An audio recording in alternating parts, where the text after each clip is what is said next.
Real man ade hye mama kwa ba bio reba Abrabɔ Fapempong dwumadi so. Sani amachire me da no ye ne Obinfo Edmund John Collins na reba betwetwe nkomo wa Abrabɔ Fapempong dwumadi so ne dua yi. Obinfo Edmund John Collins ayere kana seni. Oni BBC aye adwuma beburu mfirihia aduanan me kire 40 years. Enu achi wa kire ohoma bebre e de afa Ghana ene ebibiman inyoma horo ho. Ne kurakura no wasan akira de wo Ghana suapon mu eye Ghana man nyina ye suapon a ye kan University of Ghana also wakira de eye mfirihia pi na eba no eye nipaku ahoro won abrabɔ ho adesuanso a oye umu eye otwotwowuro bensen ne otwotwowuro to ne asisi brisi no emu agudu brankata nkonkora mantenten ba akon enti munya bre entwen ye bra ye no eretwetwe omoyi.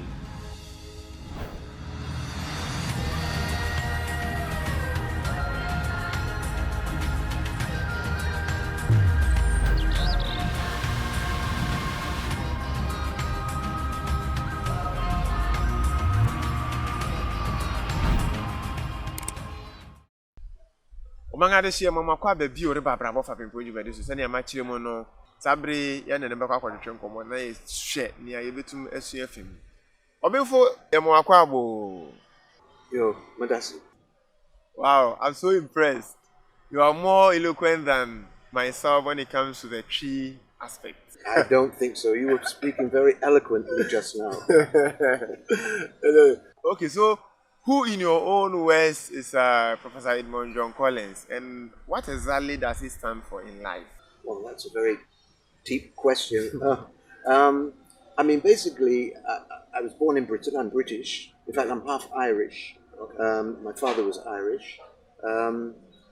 I spent my first 20 years in England, but I did come to Ghana with my father in 1952.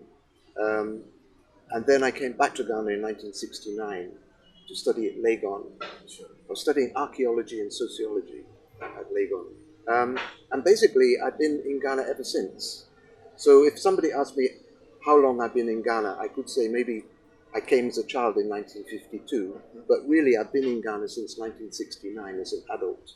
And from sociology and archaeology, I was also a musician, so I went into the musical line, not as an academic. I never went into the music here as a research project, simply as a musician. In fact, maybe I should tell you the story how it happened, because I'd been playing in bands in Ghana, in Britain, like rock and roll, jazz, blues, and so on.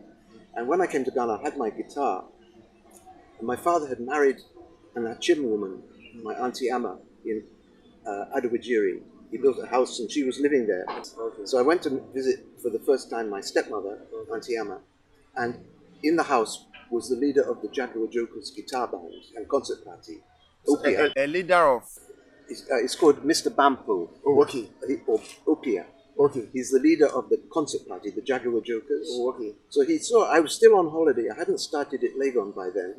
So I was holding my guitar, because everywhere I went in those days, I held my guitar. So he told me to go on trek with them. So I'd only been back in Ghana with my father about 2 weeks, and I was on the road with a guitar band playing in villages. So, and that's how I started to learn high life and become interested. And then from then on, I played with so many bands in Ghana and Nigeria and so on. But that's how it started. So I can't really say who I am, because I don't know. I'm a person, actually, one thing I have as I got older, I believe in fate, or in Krabia, the idea of that maybe things lead you to a place which you weren't expecting. So you serendipity. Exactly, serendipity. Exactly that. Is what. And so some people say I'm an expert on high life. It wasn't planned. It was simply I played high life for 50 years with different bands. Can you please give us some information about your father? Yeah, my father was, as I said, Irish, and actually he was born in what we now call Bangladesh. He came to Ghana, he went to Cambridge University, did philosophy, met my mother, and I was a little child. And then in 1952, Ghana got internal self-rule. Sure. That's when Nkrumah became Prime Minister, head of government. So it was at that time they decided to expand the university, which was then at Chimota. It was just a small university college. So they wanted to jumpstart the university, and they started to build Legon. And they brought in a number of foreign academics to help them launch the whole thing. And my father was brought in at that time. So it was he who helped set up the philosophy department. So there were some other white people, the Connor Cruz O'Brien, there were all sorts of white people at that time, mainly from Oxford and Cambridge, who were coming to help get things moving in Ghana, in the university system. So that's how I actually came. So I came to Ghana originally as a child. So I had no purpose to come to Ghana unless to follow my parents, if you see my point. What's the name of your father? Edmund Francis Collins. What of your biological mother? My mother, Diane Collins, or Diane, she had several husbands actually. My father was actually her second husband. After my father, she married two other guys. But she came from a working class background in Bristol, but she was very, very clever and artistic. She was a poet and a painter, and she and my father fell in love and got married. And they were both very, how would I put it, socialistic people in terms of politics. So they were followers of the Labour Party. And after the Second World War, the British Labour Party was doing a lot of very good work, like setting up the national health system and so on. So I was raised in that type of environment, which is why I'm still a socialist today. Anyway, you've mentioned some key words that are very important and need some clarifications. Before I forget, can you please explain some of them to us, beginning with anthropology? Well, actually, it technically means the study of man. That's what it actually means. But in a sense, we're all anthropologists. I mean, we all study each other because... But I suppose as an academic pursuit, it started, it was given the name anthropology. So there are various branches like sociology, and then anthropology studies sometimes different societies, how they function, and archaeology is also a part of anthropology, how societies existed in the past. So you're studying mankind in the present and the past in anthropology. Okay, what of sociology? Well, sociology tends to be more about studying the society you're living in the present. Whereas when you're talking about anthropology or ethnology, you're studying maybe societies as they were in the past, or studying very small-scale societies, agricultural hunter-gatherer societies that still exist in the present. What plunged you into Ghana and African music? Well, you know, the first thing, of course, is that I'd come here as a child, and my father was a follower of Onyina, Kakeku, Yamwa. He loved highlife. Wow. My father himself played a little bit of highlife guitar.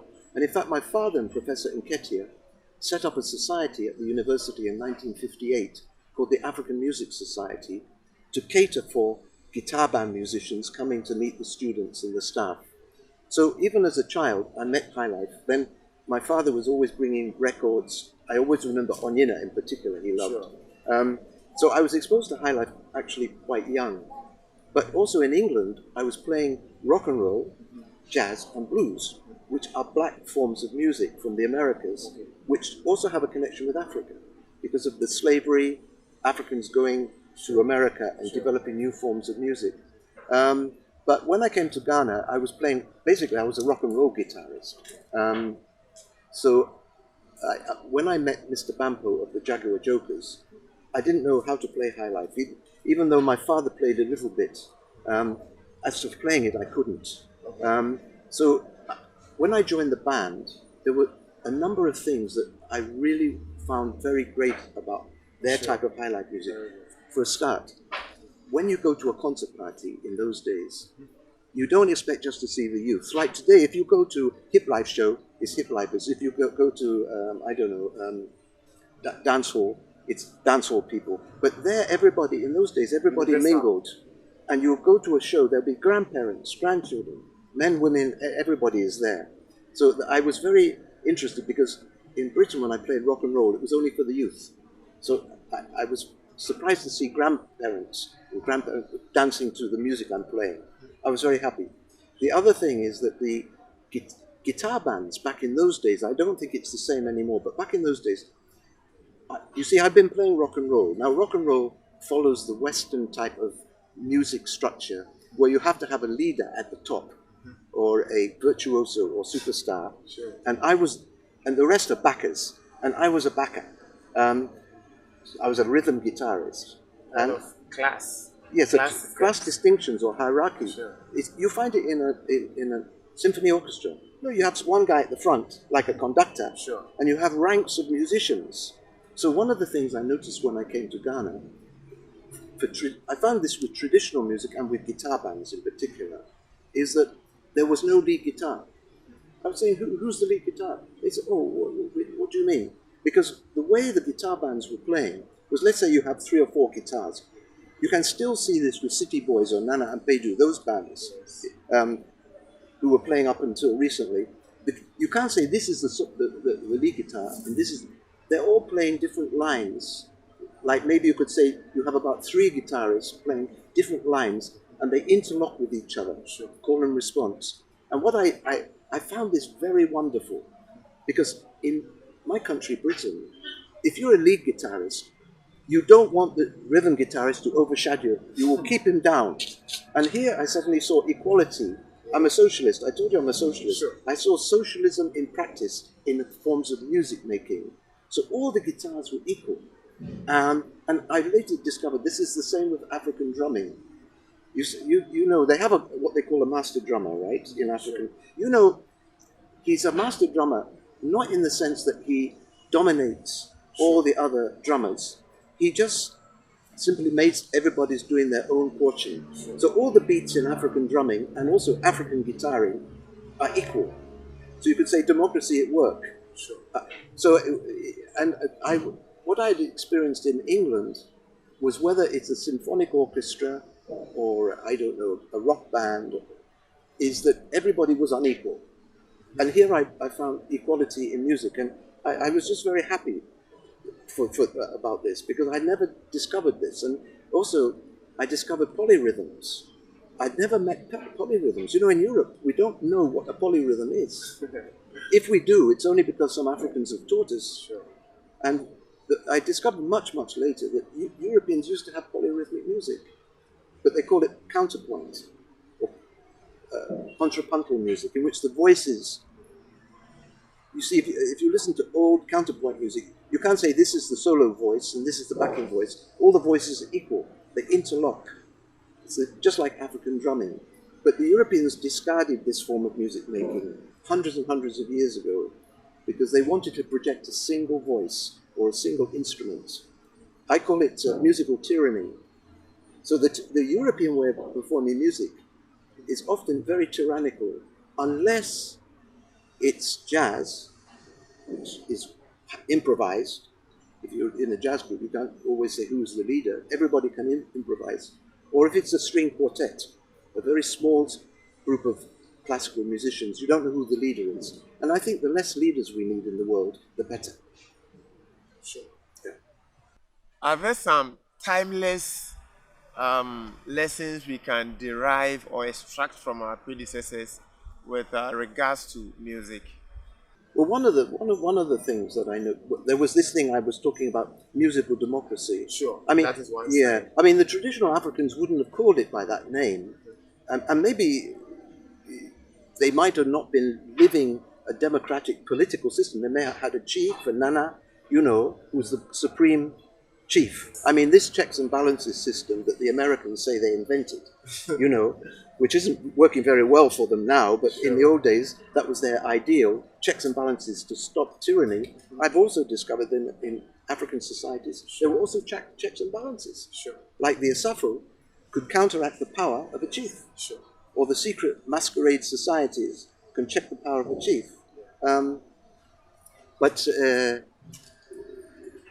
in terms of music making, the actual bands, maybe they'll have a leader, like a guitar band or a traditional drumming group, will have its leader. Sure.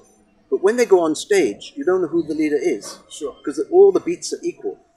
And I just found that a very interesting. Very good. Okay, so from your practical experience, what are the key roles or some of the key roles of music in raising the consciousness of a particular group of people? Okay, let's go back to the functions of music, because Sure. I never quite completed this. Yeah. I mean, the other thing I noticed in Ghana, which I hadn't met in Britain, see, in Britain, if you go to a musical event, it's either incidental music, background music, or for entertainment purposes, or if you go to classical music, it's for art's sake. In other words, the music is not meant to have important functions. It's sort of like incidental. Incidental means it's not really necessary. But when I came here, I discovered that music was absolutely the cornerstone of everything, particularly in traditional society. Everything was orchestrated through musical events. And so we call it functionality. This is where Professor Nketiah comes in. I mean, he was an expert in analyzing the functions of music in the traditional context. And if you look at a lot of the people who have followed ethnomusicology, that's what they do. They're looking at the functions of music in traditional African music. And then later on, some also, like myself, started to look at the functions of music in contemporary urban society. But this surprised me. Because in the West, the idea is that music is really just a sideshow. And the reason for this is because the Europeans have been literate for 1,000 years, or let's say about 500 years, since the invention of the printing press. So a lot of important jobs of music, traditionally, are now done with books. Let me just give you one example. How do you keep a memory of your past? Well, the Europeans do it in books. But they used to have bards who you would sing the histories of the people. Sure. You still have them. You have the griots. Sure. And you have the dances. I mean, you can go to... I remember going to a Klama, what do they call it, celebration of the Krobo people when I was young. And I went to see this great festival.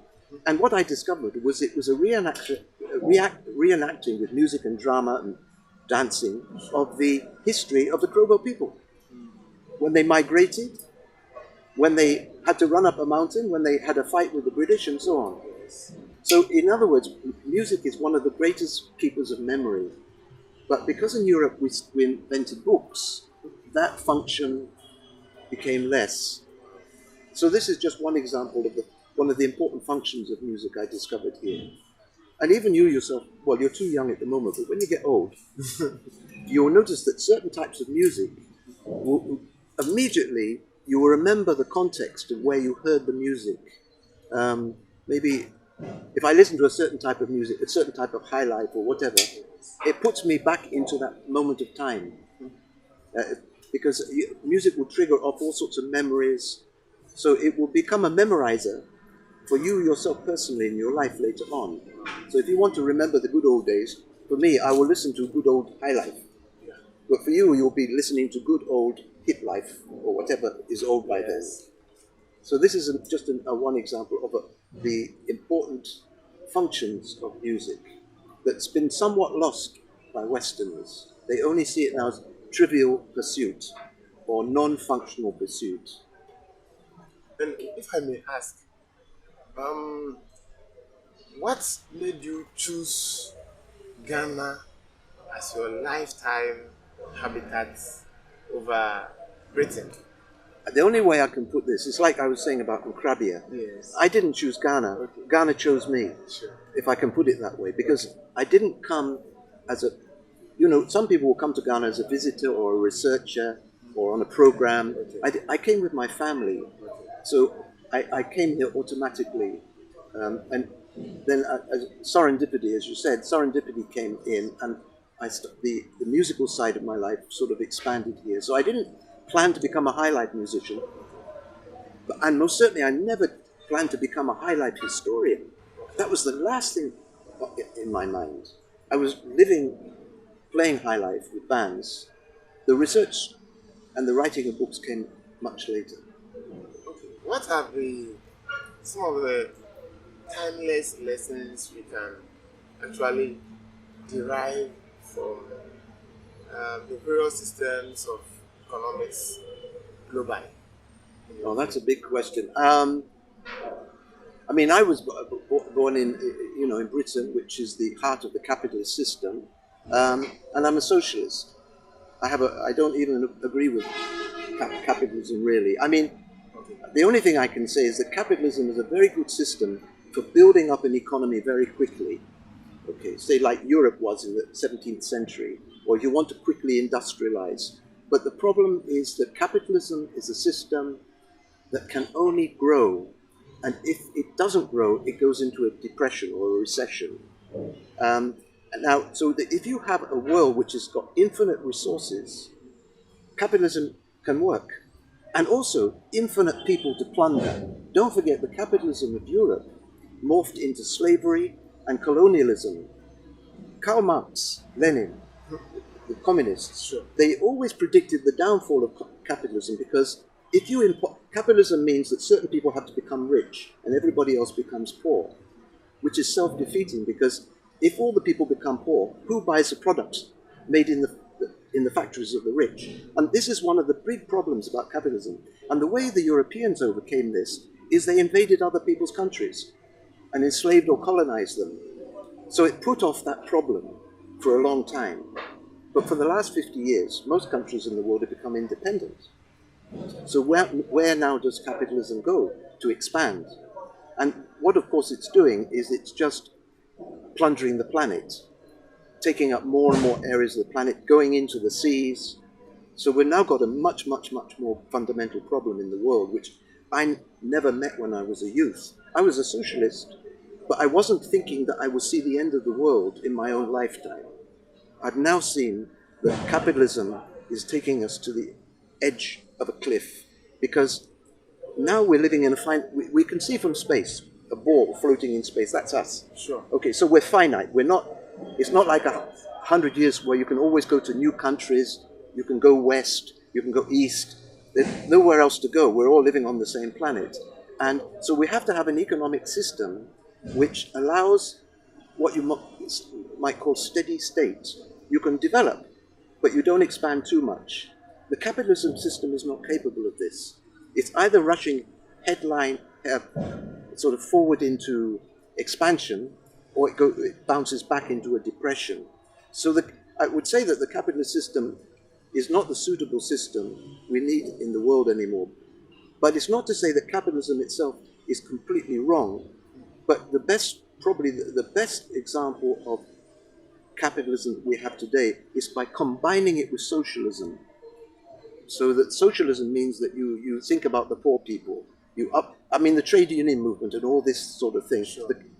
You need this as part of the socialist structure or cooperatives. So what you have is maybe a mixed economy. We do have some examples. America is not a good example because America, even if you use the word social in America, social medicine, they'll say it's communist.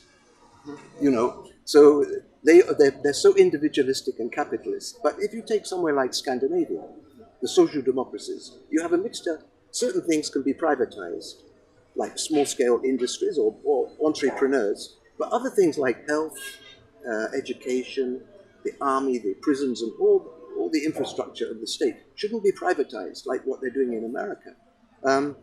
So the social democratic example is one model. The other, of course, is China. What's wrong with the privatization of the military and the prison service and all that? Because what's happening in America is because they've privatized the prisons, and you see, most countries just have a very small population of prisoners in their country. America has the biggest population of prisoners for its size in the world because they've made it into a money-making machine. So once you set up private prisons, You have to criminalize a lot of people. yes, you have to criminalize more people, and you can't let people be free because it will damage this system, and they will have their people in the government pushing for more prisons. I mean, if America goes on like this, half the population will be in prison in the future. And it's the same with war. They have private agencies now operating in warfare. So if it becomes a money-making enterprise, prisons or warfare or whatever, by all means, there's going to be more wars and more prisons and more prisoners. And unfortunately, in America, it's largely the black American population that's being imprisoned. Do you think the current system of the so-called democracy is going to help Africa in That one I don't know. I mean, I would only say that Africa did. There were some African leaders who were trying to find an alternative path.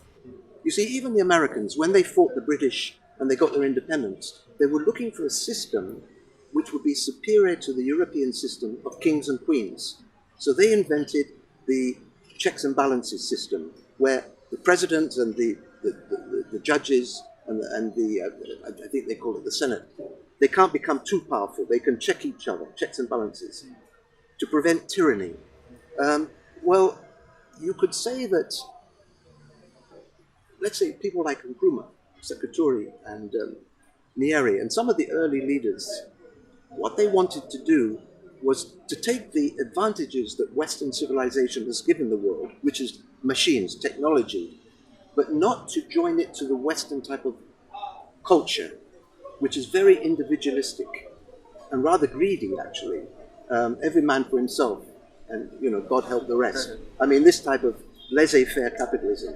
But so what Nkrumah was trying to do, and the early leaders, was to join technology with what you might call African humanism, a humanism based on the African traditions of being social human beings, of sociality, brothers looking after brothers. I mean, of course, if you say this in America, if you say the word communalistic Africa, that to them means communism. You see, they've been messed up by their own interpretation. So social means socialism, communal means communism, but actually communalism and social behavior is what made us human beings different from apes. As we evolved as human beings, one of the differences, we were able to create language and become social animals. And this is why most societies will have, I wouldn't say, I would say all societies are based on social principles, which under individualism are threatened. I mean, we have now a situation where 1% of this planet controls, is it 50 or 40 or 50% of the whole wealth of the planet is owned by 1% of the planet. This is individualism. But they claim this 1% pays the biggest taxes. No, they're all taxed. No, they don't pay taxes. Look, not only because they can bribe, because they have so much money, but if you're a multinational company, you're not beholden to any national government, because you can move your finances from one country to another. So we've actually, particularly this is my great criticism about capitalism now. I said that there were some positive benefits of capitalism in the early days to develop a nation. But when it gets to monopoly capitalism, or what we call now neoliberalism, this type of modern capitalism, you've got a problem on your hand, because how can I put it? Without trying to become too political. No, you can say that's the case. Yeah.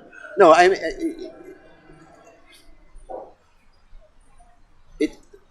a monopoly capitalism. In fact, capitalism was never meant to evolve into monopoly capitalism. It was the big problem, because if you amass wealth and concentrate it, you'll end up with monopolies, and monopolies can't compete with each other. So one of the most beneficial aspects of capitalism, which is competition, disappears. We've now entered that phase, and these big companies that now own the world don't pay taxes.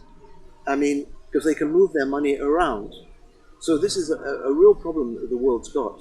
And they're only interested in amassing the fortune for themselves and their stockholders or shareholders or whatever. So they plan still, everything is planned on the profit motive.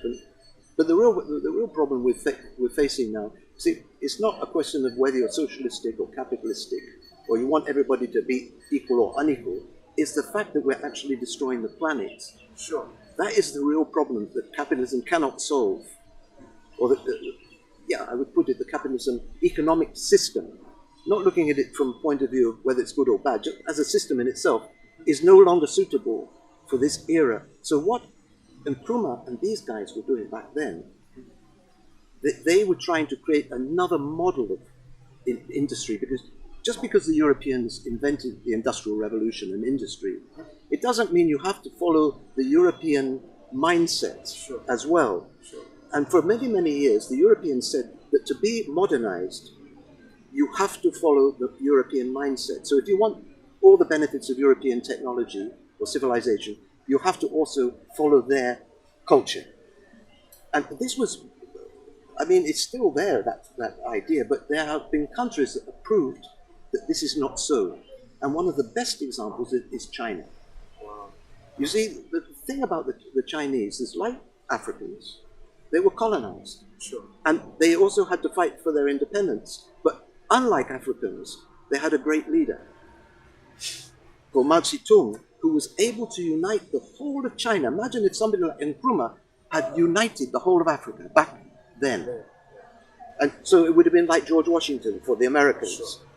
So the Chinese, and also the Indians had a great leader called Gandhi. So these countries that are coming out of capitalism, colonialism, having been European colonies, had great leaders. They got their independence, and they don't actually, their mindset is not, and also the Japanese. Also, you'll find that some of these Far Eastern and Eastern advanced technological people now, they're not basing their culture on that of Europe, which is aggressive individualism. That's the best way I can describe the European culture. Aggressive individualism. Everything is competition. Everything is aggression. Everything is for me and putting the other person down. Nuclear family system. Yes. Anyway, so what's your view on neocolonialism? Well, I mean, neocolonialism, it was just a name for colonialism, under a new version of colonialism. The French and the British and all these people refused really to leave Africa.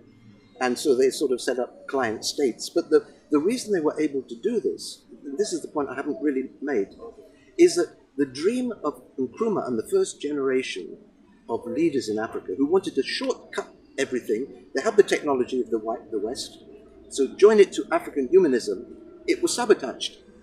How? By the Americans and the British and the French. It was sabotaged to the point of assassination and killing off the leaders or diverting them or having them overthrown. So that the Africans were, you see, the Chinese have a sort of a different mindset in terms of, I mean, they used to have a religion called Confucianism and Buddhism. And then they had communism, but they managed to industrialize without losing their sense of being a Chinese person. The same in the Japanese.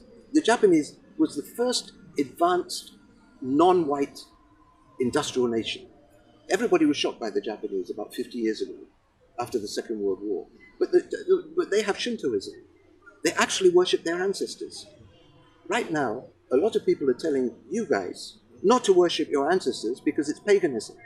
But do you think it's worth it? It's worth what? What does ancestral worship mean? It means giving a recognition to your biological, ancestral, genetic, prehistoric origins. Wow. That's what it means. Put it another way. This is a thing that Europeans have sort of hidden from Africans, is that when Europeans come and teach their history to you here, or even music history or whatever, it's always like it's an awakening. They're getting more and more intelligent as the time goes on. They're going forward into the future without looking back. But if you actually look at European history, let's take music for instance. The music, there are some books that that will tell you that music started with Christian music and then gradually it progressed and it evolved into this super white music, which is the best music in the world.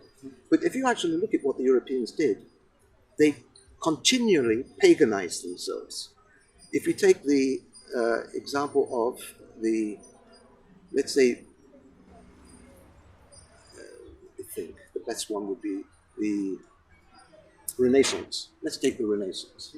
Because everybody talks about the Renaissance is when the Europeans became scientific. And it was triggered by a return of pagan religion and art, which was captured from the ancient Greeks. So this is why Aristotle and Socrates and all these Greek statues and so on became important to Europeans at that time. Now, technically, the Europeans were Christian.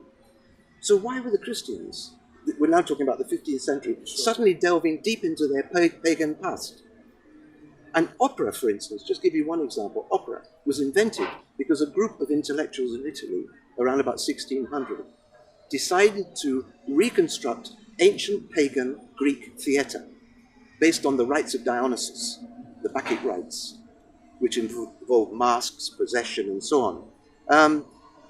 Then if we move on a little bit further in time to the classical period of Mozart, again, they went back to certain mathematical formulas or symmetries that are found in classical architecture, including ancient Egypt, because the Greeks got a lot of their ideas from ancient Egypt.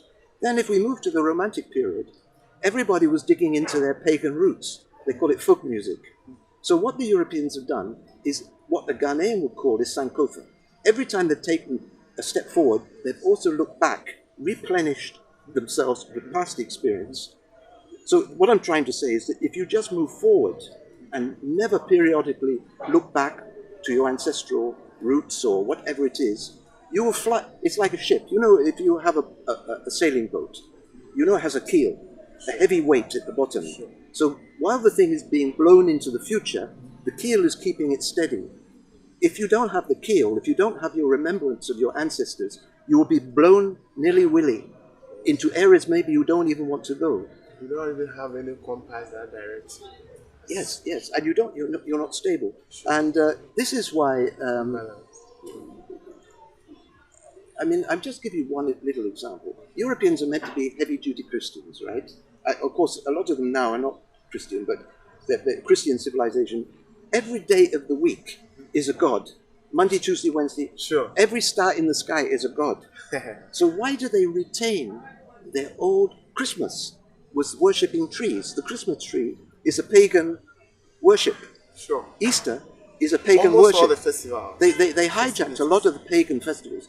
So even the Christians themselves hijacked their own pagan roots in Europe to refresh their Christianity. And I've said the examples in music. Sure. But when the Europeans came here to teach you history, they didn't teach you the Sankofa thing. No. They said, just follow us, going in one direct line. Forget about your ancestors, even condemn your ancestors. But look where it will take you. It will take you nowhere. Now the Chinese and the Japanese and the Indians have not lost that ability to reconnect with their own roots. And I'm not saying you have to go back to your roots, you have to live like somebody in the past. Sure. But that wisdom that got you there. Yeah, because, and so at the moment, Africa's lost. Because all the original leaders were wiped out. And the African dream became the American dream, which has now become the American nightmare. Because the American system cannot work in Africa. If it's not even working in America, how much more in Africa? Just, unbridled, greed of a small group of people. Taking over the entire.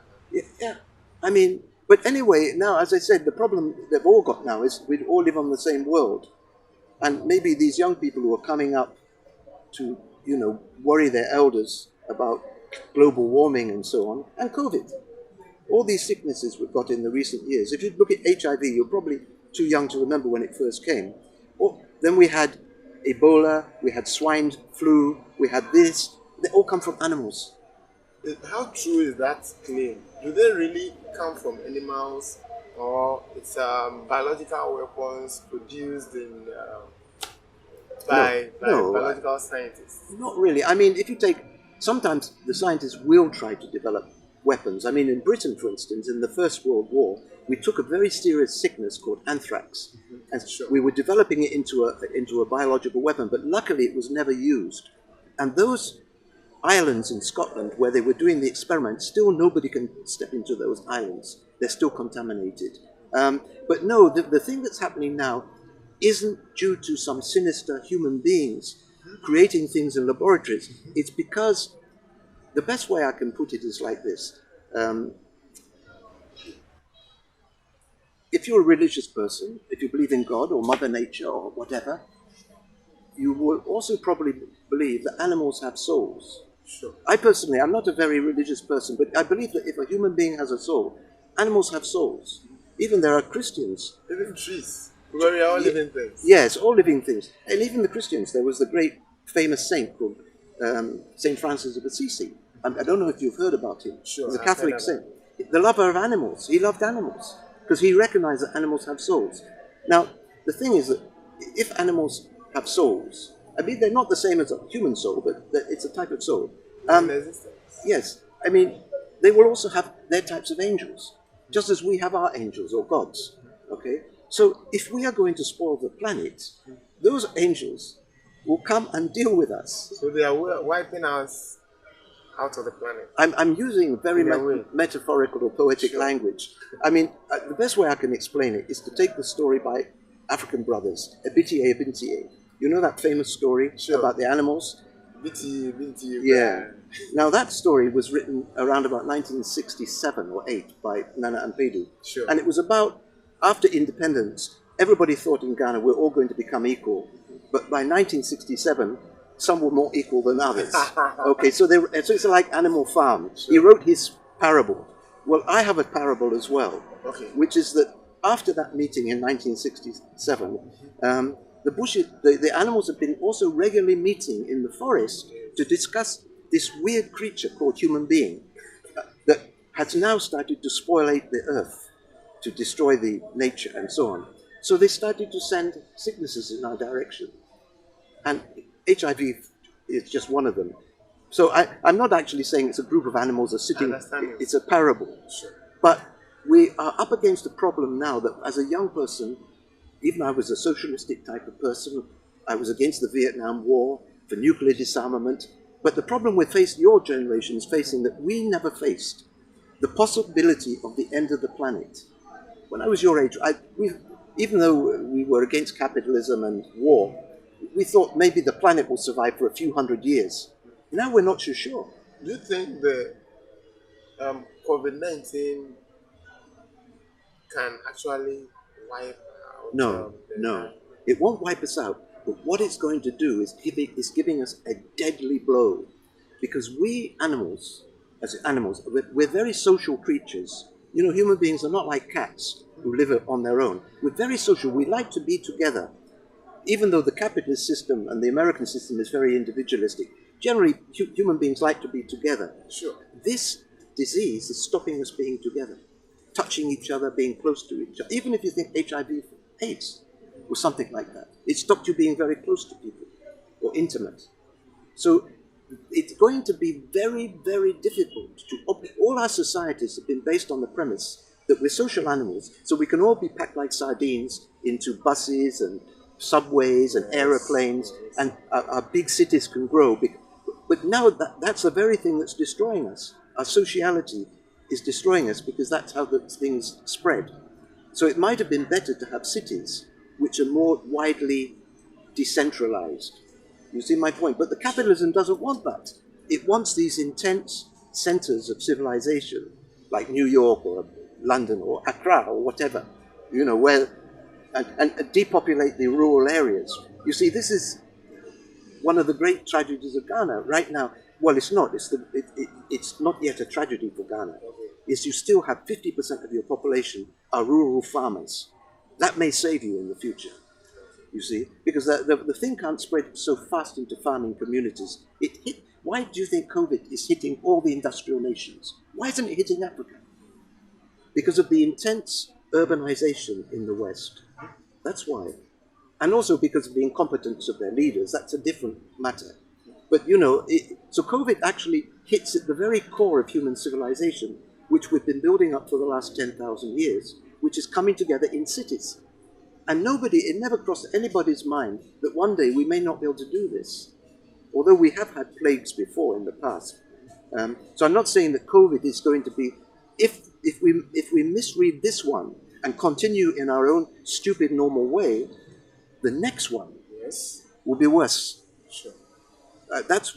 So it's a wake-up call that the whole system that we've organized of living in cities with vast concentrations of wealth in few people's hands and the amassing of weapons of mass destruction and spending, 20% of your national wealth on weapons of war has to come to an end. Whether it can come to an end peaceably or not, the animals are not concerned, only that it should come to an end. So I think that somebody has to write a song as a part two of Avicii Abintie. Some high life musician or hip life musician should part two of the story. What can we also practically do Okay, to save the planet? I said the first thing you have to do is to teach Ghanaian children to love nature and love farming. And the first thing they have to do is to take out farming as a punishment. You see, in the schools in Ghana, you're taught farming as a punishment, a form of detention. So you're putting off your own children against farming and against nature and such like. Subconsciously. Yeah, yes. I don't know where this idea, maybe it was the British who introduced this, I don't know. But the thing is that we've seen the effect that most of the people are trying to get into a crowd. Even if you're going to sell dog chains, you don't care, you want to be in a crowd because that's where everybody's going. Sleep on the around market centers. Yes. But the thing is that what could have been done is not to advance the urbanization to such a degree and to decentralize the cities and have many, many provincial towns, villages and cities. So, and get people back farming again. I don't mean necessarily the old-fashioned type of farming. We can have all sorts of modern forms of farming, but the farming communities, and the fact you still have a farming community, will help you in the future. Because imagine if you're in Britain or somewhere like this. If you go to the shop and there's no food, you're finished. In Ghana, you can still manage. Sure. You see, you might get some abrantie. What do they call it? Bushmeat. Akrantie. Akrantie. These days, here's a good example. When I was young, you could see akrantie everywhere in Accra. Where do you see it now? Because they're killing off all the animals. Extinct. They're becoming extinct. Okay. What will you say to those who think, when it comes to the rural-urban migration, there are people who think that the advocacy against it is a form of kicking the ladder because they think that those in the cities are really enjoying. And when you go and tell people in the villages that living in Ghana, as far as the urban centers is concerned, is so harsh and that they should remain there, it's like you've climbed a ladder to the top and you are kicking away the ladder to prevent people from coming there to enjoy. What would be your message to them? Well, the trouble is it's such a long message. I mean, this message has been going on for ever since the Europeans came and set up, the colonies and the rural urban drift. I mean, look at the size of Accra. 150 years ago, it was 20 or 30,000 people. I mean, it's not just Ghana that's suffering from this. We've got cities now in the world of 12 million people. It was based on the premise that, first of all, there are infinite resources on the planet. The planet can be you will never run out of resources on the planet.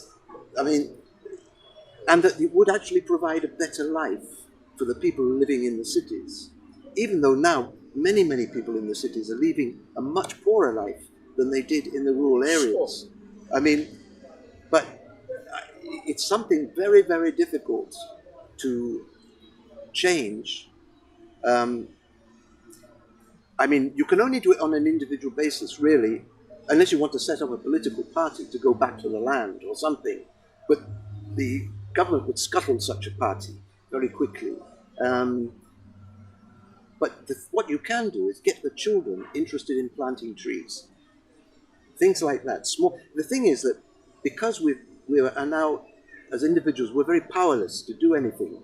The might of the nation, the state, the government, the world powers is so great, we are become insignificant little ants. Even when I see pictures of New York, I've been to New York, I felt very uncomfortable there. It's converting everybody into ants. Look at down from the skyscrapers. Sure. Human beings have just become ants. I mean, but the thing is that this COVID thing has unnerved the Western type of civilization, and even the Chinese and everybody who are living in cities are being unnerved by this. So how do we as individuals do this? Well, one way is to every possible ability, even like this. Look, if you walk around this place, you go outside these walls, you don't see any trees. Yes. They've been cut. There are even people who will have a beautiful house with lots of space, and they put concrete instead of trees. Watch all the movies where they're showing, whether Nollywood or whatever, Ghana, Kumawood. You see, it's always in some sort of big man's house, and you see one tree in it, and everything else is cement. They're even training the children to want that type of life, not to love trees. I mean, even in America, the evangelical Christians some years ago were saying that anybody who's an environmentalist who loves trees is pagan and godless because they're worshipping trees. But it doesn't mean you're worshipping the tree as a deity. You're worshipping the tree because it's producing oxygen. You see my point? Sure. So there's a lot of pressures on people not to see the right thing, coming from movies, from certain types of distorted religious beliefs. Educational system. And of course, above all, the educational system, where Ghanaian children for the last 50 years have been beaten or punished by being sent to the school farm. But what you can do is get the children interested in planting trees and nature studies and things like this. Like this guy, David Attenborough, the famous naturalist who's always talking about, when I'm only a little bit, well, he's a little bit older than me, but I remember when I was young, he was just a naturalist. He's a nature lover.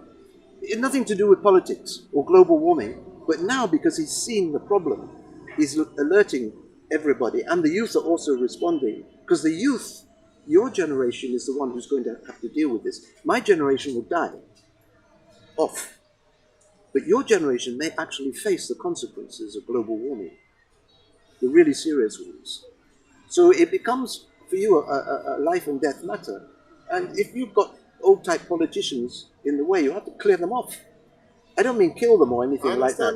You have to, but they clear and clear off the education system that fosters that type of thinking, and do everything you can to get the government to push people back into the villages, not by forcing people out of the cities, but by actually making the life in the villages better. I mean, putting electricity and all these infrastructures into villages and so on. Talking about electricity, we can't talk about electricity without mentioning water bodies. Yes. And clearly, mining and other things have actually destroyed water bodies. And sometimes when I'm talking about these things, I'm very, very emotional about it. What will be your response to such activities? Well, I mean, Destruction of water bodies. Well, it's suicidal. I mean, the point is, it's to do with this capitalist system. The capitalism only wants to amass as much money fast, now. It's not thinking about the future. And even democracy doesn't think about the future much, because if you think a democratic leader only thinks 4 years into the future. So we have a problem with looking far into the future with capitalism and democratic systems, because both of them are short-sighted. Sure. So it's as an individual, it's very difficult to know how to. You can be a witness to it, you can make your points, but with water bodies, I mean, this is a very good example. It's just over here, about 30 years ago. There was a beautiful lake, and there was a big onyena tree, and at the base of the onyena tree, there was a spring where the village people used to come. The sawmillers filled in the lake with sawdust and cut down all the onyena trees in the area. And these onion has them anything. No, well, they occupied the place. They maybe rented some people, and they chopped down everything. And those onyena trees are like solar pumps. They're bringing out vapor from underground water and putting it into clouds. This is what we call, every mighty tree has a mighty root. Sure. And you don't need solar power. It's solar powered. The leaves are solar powered. We've got solar powered machines. Ghana's full of them. But Ghanaians, excuse me to say, hate trees. You want to cut down all the trees and replace it with cement. As a sign of civilization. It's point. I mean, it's really self-defeating, and it's because they have the education systems train people this way, and we've got leaders and rulers and economic, classes who want to exploit and make sure their own personal fortunes or families are well-to-do, but they don't realize that the problems they're creating, it won't even their families won't survive either. You know, when you pollute the water in Accra or Ghana, like it's beginning to happen. It has happened already. It's happened in certain areas, right? Yes, it's happened. And if there's an area, I believe, which the present government wants to turn into a mining concession. There's a big forest area, which I think goes into the Densu River. That catchment area is also going to be destroyed. So that what's happening in the western region is also going to happen in Accra. And we'll be drinking poisoned water. And we'll become like America, where every few years there's a case where the water's become poisoned. Because nobody cares, as long as somebody's making their money. So the profit motive is one of the great problems. The capitalistic profit motive is. I'm not saying people shouldn't thrive, and I'm not saying that people shouldn't have small businesses or businesses, for that matter. But it's not the best system now for dealing with a global calamity, because we're all in it together, whether in Africa or China or America. Everybody, look at this COVID thing. Everybody, it started in China, but very quickly went to Europe, and from Europe it went to America. I mean, what is your view as far as an alternative is concerned about our beaches? Like, we've turned generally speaking, we've turned the ocean into a dumping ground. Yeah. Where you can't even swim again. Well, look at Kole Lagoon. Mm-hmm. I mean, a very good friend of mine was King Bruce of the Blackbeats band. Yes. And he even wrote one of his high life songs about the beauty of Kole Lagoon. When he was a child, you could swim there. Look at the place now, you'll be swimming in shit, literally. I mean, this is all part of the same problem. And it's not the first time human beings have destroyed themselves like this. Do you think there's an alternative to that? Not with the channeling the sewage and whatever. Yes, I mean, obviously the sewage should be treated. I mean, before it goes into the sea. That's what people, they have sewage plants, but you can't just pump it into rivers and seas. I mean, it was happening like that in Europe a few hundred years ago. And the reason why the Europeans started to make sewage plants and underground sewers and all this is every few years they get cholera. And they realized the cholera was coming from this problem. So they to some extent, have, solved that problem. Not completely. But in developing nations, maybe they don't have time to do all these things. They just want the money and don't want to process the sewage. But the sea is a real problem, because if we lose the sea, which could happen, you find that when it comes to protein, very poor people don't eat meat or fish. They live on beans or whatever. Mm-hmm. But as you need protein, maybe you have fish. So for the poor people in Britain, for instance, when I was a youth, we used to eat cod, fish and chips. We call it fish and chips. It was the poor man's food. It was just like watching is here. Everybody ate fish and chips because cod was cheap. Now the cod is disappearing in the world. When all the fish disappears, what are the poor people going to eat? See, so we're actually removing, and even we have to get rid of all the cows. If you want one thing, I'm not talking about some small Fulani man with one or two, I'm talking about, the population of this planet is about 7 million. And I think there's about 70 million cows in the world. So that every one of us, there's 10 cows. Can you eat 10 cows? Where's all this? Who's eating all the 10 cows? It doesn't make sense. It's so Americans and Europeans can eat their hamburgers and grow fat and get diabetes. It doesn't make sense. I mean, the cows themselves, the methane produced. I know it sounds ridiculous, but every time they fart or whatever, methane is given out. And methane is a more serious global warmer than carbon dioxide. It's much more dangerous. Sure. So one of the main problems we have to do is we have to become vegetarian or partly vegetarian. Are you a vegetarian? Yes, only because of my son. But I've always been not a big meat eater, but it's very, very important to only eat meat once a week or fish and try to reduce. But you see, if you're rich and famous and you've got money, you're not going to obey a law like that. You can eat hamburger. You can even put hamburger on top of hamburger and put an egg on top of that. I mean, like they say in Australia, an Australian used to eat his breakfast was a steak with an egg on top of it. Not just a steak with an egg. What, in your view, aside everything we've mentioned, is the most ridiculous behavior in Africa now? That you have been bamboozled to forget your own roots. Once you disconnect a human being from his own ancestry, his cuisine, his philosophy, way of life, and I'm not saying it's African fault because the whites came here with weapons, and the Bible and the gun, to damage you both ways.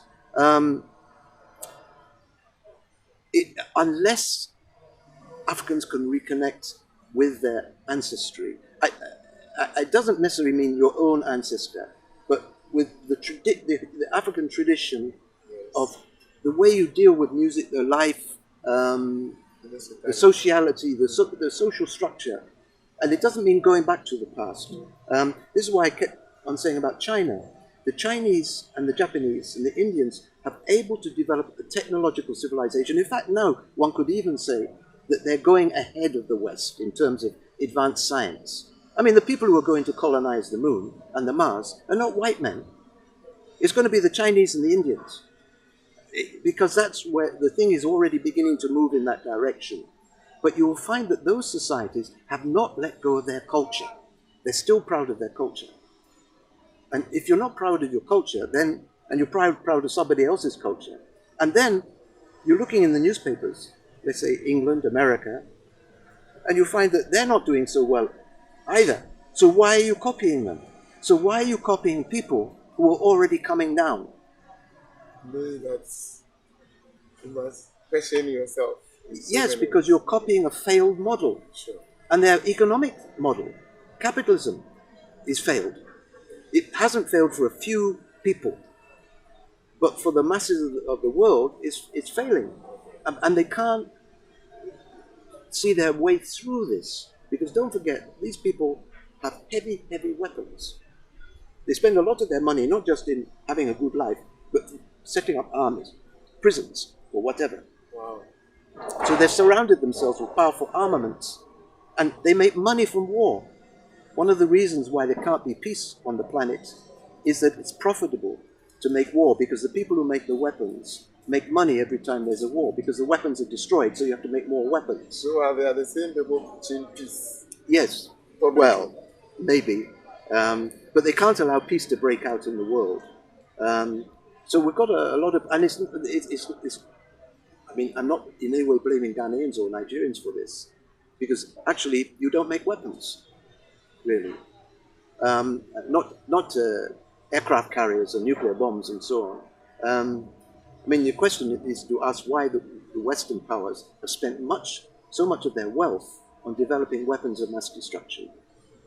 I mean, it's a very... This one, I mean, it was perplexing me when I was young, and it still perplexes me today. And now the weapons are much, much more dangerous.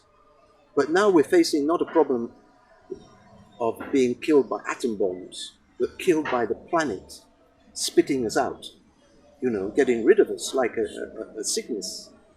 Because don't forget that if you're a religious person, I mean, the world wasn't made just for human beings. There's all the animals and the plants, and the whole evolution of the planet for 4,000 million years. So if there's a God, he's the God of evolution and of all the planets. And not just this planet. They've now found that there may be other planets with life. So we may... Billions of galaxies. Yes.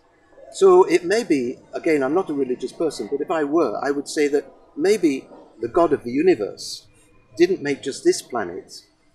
He made this planet, and we made that God look like us, an old white man with a beard. hanging in the sky. Yeah, but which is but a he very made good thing. but he might have made millions of other planets, and maybe some of the planets fail. If you're a farmer and you put seeds in the ground, some of them fail, and other than give, and we may be on the verge of making this particular seed fail because of our own stupidity. Human stupidity is the greatest problem we're up against now. Not cleverness. Cleverness, we're clever, we're using that cleverness for stupid reasons, if I can put it this way, or stupid reasons, or very self-centered reasons. And if anybody says in America, for instance, I'm a socialist, I want everybody to have free health, they'll lock you up as a communist or something, or say you're a terrorist. I mean, I'm not saying Ghana's like that. I mean, but Thank you so much. So, what's your final, if you are pushed to the wall to conclude the program with one sentence, what would you say? I couldn't. It's impossible. I couldn't. I would only say Yes. that don't be intimidated. As a young person, don't be too intimidated by all of this, and just go ahead, have your own life, marry your wife, have your own children, educate them wisely, and do everything you can to plant trees and get people farming and get people off meat. I would close by saying that this catastrophe, environmental, ecological catastrophe, has happened before. Read the history of some of the South American civilizations that collapsed. It was because of overpopulation. There was a very famous civilization in India about 4,000 or 5,000 years ago called Harappa, the Harappan civilization, which was very similar to ancient Egypt or ancient Babylon. It was one of those mighty ancient civilizations that we know about. It's all in ruins because what they did is these people were so advanced, they even had sewers and toilets, just like modern ones. And what they did is they were getting their cooking with charcoal, and they were living in this area full of hills. So gradually they cut down all the trees in the hills. So first of all, the climate started to become dry, and also soil erosion destroyed their farms. So their civilization collapsed. But now what we're doing is something similar. Human beings, but we're not doing it in just certain places. We're doing it around the whole world. But we do have examples of civilization, mighty civilizations that collapsed. You should check this out, by the way. Look at Harappa, Harappa, the Harappan civilization of northern India. Very advanced civilization. Ruined because of what we would call environmental pollution, basically. Sure.